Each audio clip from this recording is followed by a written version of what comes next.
안녕하세요. 올해 결혼을 앞두고 있는 30대 초반의 여자입니다. 마냥 행복하기만 할 시기인데 예비 신랑인 남자친구는 별것도 아닌 거라 하지만 저에게는 큰 문제라서 혼자서 소갈이 하듯이 고민하다가 이렇게 사연을 한번 보내보게 되었습니다. 처음 써보는 글이라서 두서가 없을 수도 있지만 아무쪼록 이해해주시고 저에게 좋은 이야기 한마디씩 부탁드릴게요. 예비 신랑인 남자친구는 저보다 2살 연상입니다. 취직이 남들보다는 조금 늦은 편이었고 현재 다니는 직장에서 월급을 세후 450 정도를 받고 있어요.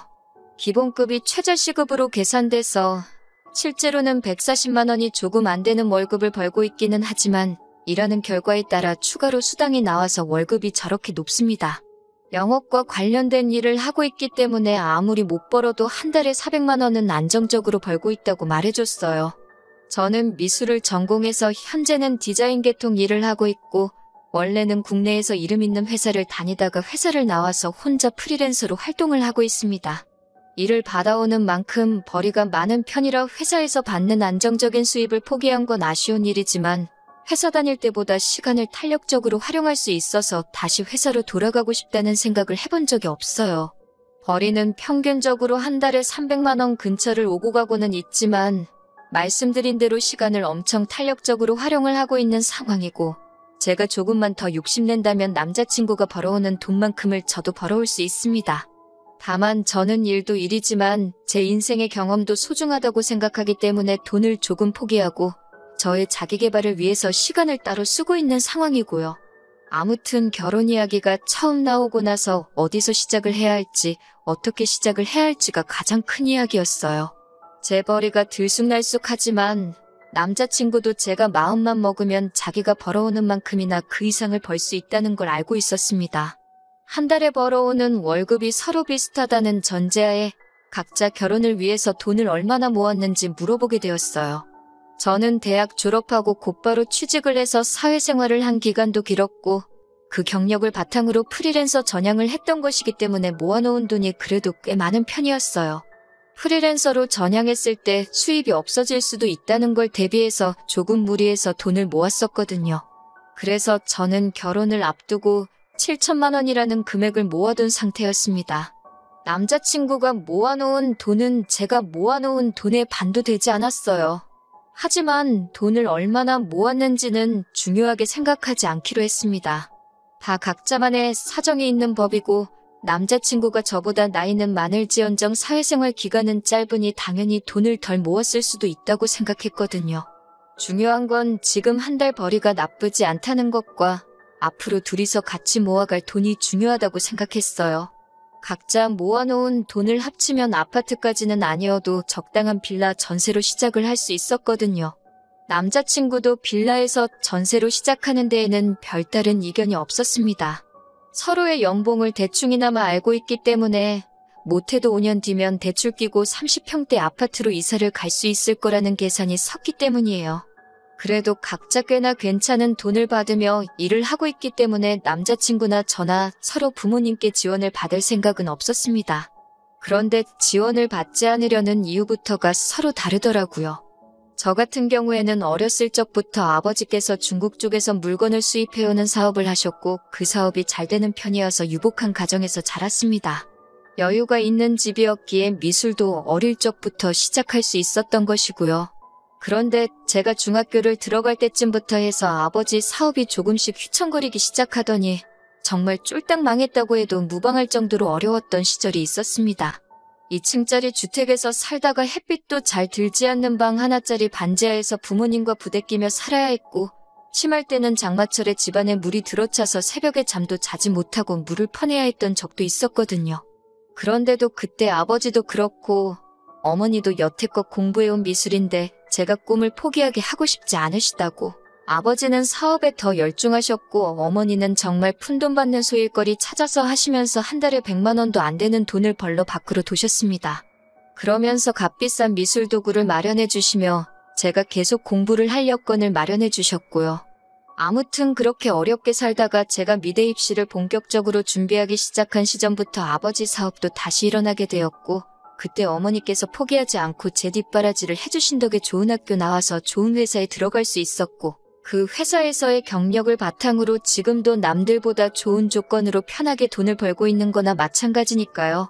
아버지 사업은 현재까지도 잘 되고 있는 편이고 솔직히 지원해 주신다면 모자람 없이 지원해 주실 수 있는 두 분이시지만 저는 어느 정도 보답의 의미로 두 분의 도움 없이 결혼을 하려던 계획이었어요. 하지만 남자친구의 상황은 그게 아니더라고요. 남자친구의 경우는 정말 말 그대로 남자친구가 집안의 기둥 역할을 하고 있기 때문에 부모님의 지원을 기대할 수 없는 상황이었던 거예요. 그러면서 연애하는 동안은 제게 한 번도 말하지 않은 사실을 말해주더라고요. 사실 현재 남자친구가 받는 월급에서 월급날이 되면 자동으로 남자친구 부모님 통장으로 200만 원이 이체가 되고 있다고 하는 거예요. 그건 두 분의 생활비라고 하더군요. 사실 그 돈의 반이라고 해도 깜짝 놀랄 만한 액수인데 생각보다 많은 돈을 부모님께 드리고 있는 것 같아서 많이 놀랐어요. 하지만 그보다 저를 더 놀라게 한 건 남자친구는 우리가 결혼을 하게 되더라도 이 돈을 드리는 걸 그만두고 싶지 않다며 이어서 꺼낸 말이었습니다. 그렇게 하는 게 자식된 도리라고 너무나도 당연한 듯이 말하길래 아무리 그래도 그렇지 그건 좀 심하지 않는가 하고 생각하는 제가 잘못되었나 싶기까지 했어요. 월급이 상당한데 모아놓은 돈이 적은 이유가 따로 있었구나 싶었습니다. 남자친구 월급이 사실 또래에 비해서 적은 편이 아니라는 건 인정하지만 그렇게 큰 돈을 남자친구 부모님께 매달 드려야 한다면 남들보다 더 번다는 장점이 없는 거나 마찬가지가 되는 것 아니겠어요? 결혼을 상대방의 직업이나 그 사람이 가진 걸 보고 결정하는 건 가짜 결혼이나 마찬가지라고들 하시겠지만 그래도 제가 평생을 함께해야 할 배우자를 선택하는데 충분히 고려할 수 있는 부분이라고 생각하거든요. 결혼 후에도 남자친구가 부모님께 돈을 드리지 못하게 할 건 아니지만 그렇다고 평생을 그렇게 보내드리게 하라고 할 수도 없는 노릇이었어요. 그리고 지금이야 200만 원이지만 앞으로 결혼 후에도 남편 벌이가 더 좋아지게 된다면 그 금액으로 동결되는 게 아니라 더 많은 돈을 드릴 수도 있겠다는 생각도 들었어요. 그래서 잠시간 고민하다가 남자친구에게 부모님께 생활비나 용돈을 드리는 걸 반대하는 건 아니지만 그건 금액이 조금 크지 않냐고 솔직한 마음을 꺼냈습니다. 돌아온 건 남자친구의 황당한 반응이었어요. 정년퇴직하신 아버지와 평생을 전업주부로 살아온 어머니가 지금은 자기 하나만을 바라보고 살고 계시는데 어떻게 결혼을 한다고 여태껏 드리던 걸 끊을 수 있겠냐고 정색을 하더라고요. 저희 어머니께서 제 공부를 계속시키시겠다고 이 고생 저 고생한 걸 직접 눈으로 봐왔으니 어머니가 더 고생하지 않게 하고 싶은 그 마음은 이해가 충분히 가는 바였습니다. 하지만 이해할 수 없는 건 저희 집이 어려웠을 적에 저희 어머니는 직접 발벗고 나서서 정말 푼돈일지라도 가게에 도움이 되기 위해 발로 뛰셨거든요. 그런데 남자친구의 부모님은 굴곡 없이 안정적으로 직장 생활을 하셨다지만 아무리 그래도 아직 장가도 안 간 자식에게 생활비를 그만큼씩 부담시키신다는 게 이해가 가질 않았어요. 반대의 입장이라면 저희 어머니께서는 분명 제가 부담을 갖게 하지 않기 위해서 다시 일을 시작하셨을 거라 믿어 의심치 않았거든요. 그래도 결혼하게 되면 시부모님이 되실 분들인데 그게 잘못되었다는 둥 말을 꺼낼 수는 없었습니다. 남자친구와 더 투닥거리 하고 싶지도 않았고요. 그래서 대충 이야기를 마무리 짓고 집으로 돌아왔습니다. 집으로 돌아오는 길에도 계속해서 머릿속에 숫자들만 오고 가고 아무리 그래도 돈을 그렇게 드리는 게 맞나 싶은 생각이 들다가 자식된 도리로 효도를 못하게 할 수도 없는 노릇 아닌가 하는 생각을 하다가 그렇게 갈팡질팡 한참을 생각하고 있었습니다. 남자친구 말에 그러겠다 대답을 한 적이 없으니 남자친구도 제 대답을 기다리고 있을 거예요. 다행히 영업 관련 일을 하고 있는 남자친구 직업 특성상 이번 주 내내 도통 시간이 나지 않는다 하여 아직 대답은 하지 않았어요. 하지만 제가 언제까지 피한다고 피해지는 사이도 아니고 그렇게 하자고 하기도 그렇고 그렇게 하지 말자고 하기도 그런 상황입니다. 정말 어떤 대답을 하는 게 가장 좋을까 벌써부터 걱정이 되네요. 어떻게 해야 하는 게 좋은 건가요? 정말 머릿속에 생각이 많아 정리도 안 되고 스트레스만 쌓여갑니다. 안녕하세요. 남자친구가 결혼 후에 부모님께 생활비로 200씩 보내겠다는 말에 스트레스를 받고 있던 예비 신부입니다. 남자친구와 완벽하게 이별하게 되어서 후기를 보내달라는 요청에 이렇게 다시 한 번 더 펜을 들었습니다. 아무튼 남자친구와 그 이야기를 나눈 뒤로 어떻게 운이 좋았던 건지 남자친구의 일이 바빠져 시간을 벌 수 있었어요. 시간적으로 여유가 생겼지만 혼자서 고민하면 할수록 일만 복잡해지는 것 같고 뭐가 정답인지도 모르겠더라고요. 결국 혼자 고민하다가 이 사실을 부모님께 털어놓게 되었습니다. 부모님이 굉장히 안 좋아하실 거라고 생각했는데 생각외로 저희 부모님께서는 좋은 점만 봐주시려고 하더라고요. 젊은 사람이 하고 싶은 것도 많았을 텐데 그런 큰 돈을 부모님께 드리기까지 많은 고민이 있었을 거라 하시면서 말이지요. 결국 자기 부모에게 잘하는 사람은 배우자의 부모에게도 똑같이 효도를 할 것이라고 하시며 그래도 어른을 공경하는 사람을 사위로 받아들이게 되어 얼마나 다행이냐고 하시더라고요.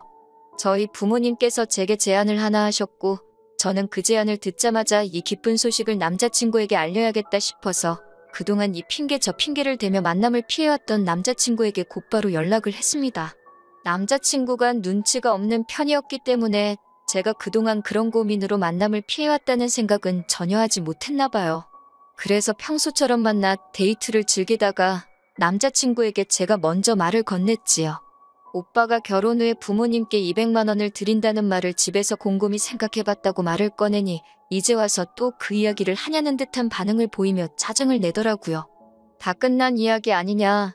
이 이야기에 대해서 더 이야기를 하고 싶지는 않다는 식으로 말을 꺼내는 걸 보니 이제 와서 생각해보면 남자친구 본인도 자기가 얼마나 말도 안 되는 이야기를 꺼냈는지 어렴풋이 알고 있었던 것 같아요.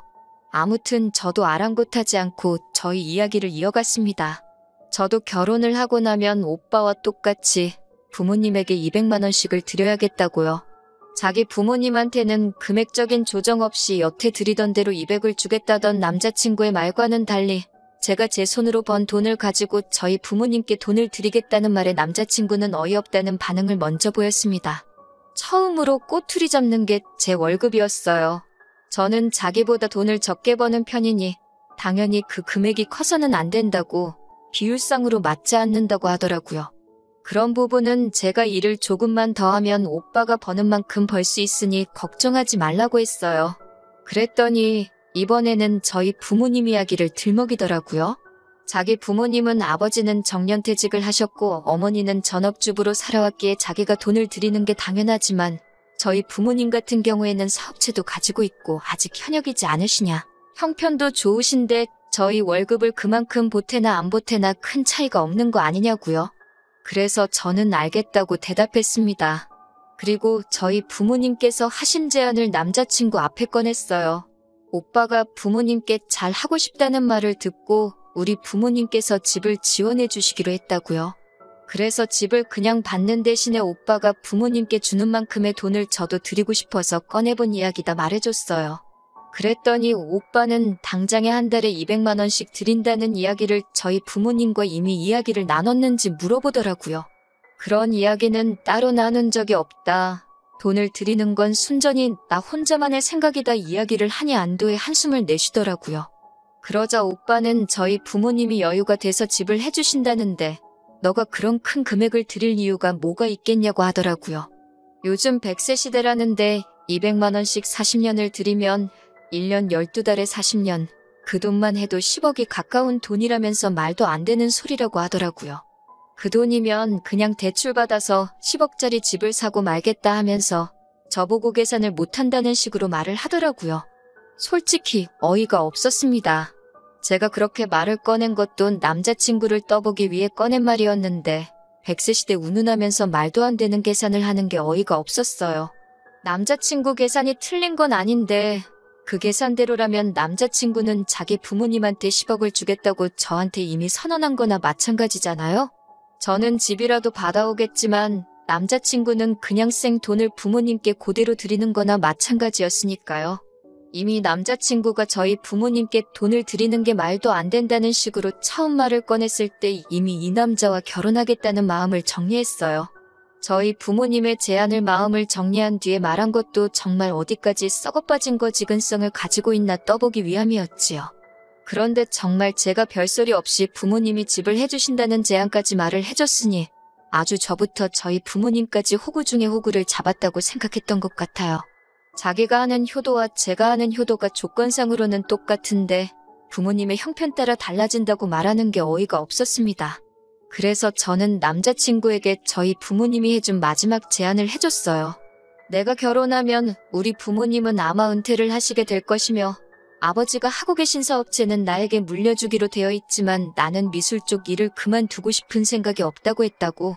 그랬더니 아버지가 그러면 나와 결혼할 상대방에게 사업을 물려주면 어떻겠냐고 제안을 했다고요. 그때부터 남자친구의 눈동자가 흔들리기 시작했어요.